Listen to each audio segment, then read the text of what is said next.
आसंतु नजर पकाइबा आजिर पाणीपाग अपडेट उपरे। दीपावली परे भिजिब राज्य। बंगोपसागर में आउ एक लघुचाप सृष्टि होबार संभावना रहिथिबा नै भारतीय पाणीपाग विभाग पक्षर आकलन करा जायछि।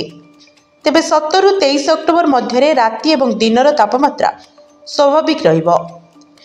आईएमडी पूर्वानुमान अनुसार दक्षिण पूर्व बंगोपसागर एवं संलग्न अंडमान सागर में एक लघुचाप क्षेत्र सृष्टि हेबा नै मॉडल सूचित करुछि, जहाँ अधिक तीव्रतर होई और पश्चिम उत्तर पश्चिम दिग को गति करिबो। आसंता सप्ताह बंगोपसागर अवपात पाई एक अनुकूल परिवेश रहिथिबा पाणीपाग पक्षरु कहा जाउछि।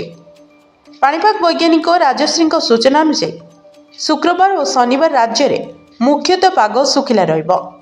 अक्टोबर 19 और अक्टोबर 20 तारिख में उपकूल जिलागुड़िक समेत कोरापुट, रायगड़ा, मालकानगिरी जिलागुड़िकर गोटे किंबा दुईटी स्थान में बिजुली घड़घड़ी सह हालुकारू मध्यम धरणर वर्षा हेबार संभावना रही।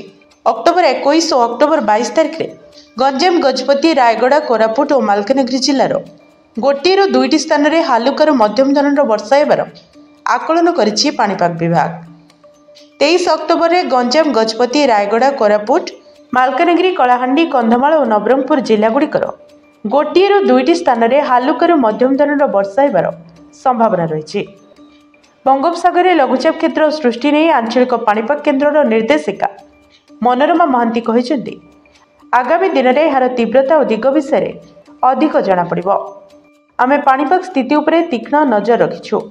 पाणीपाग विभाग सूचना अनुसार यह लघुचाप पश्चिम उत्तर पश्चिम दिग को गति करिवार आशा करा जाउछि।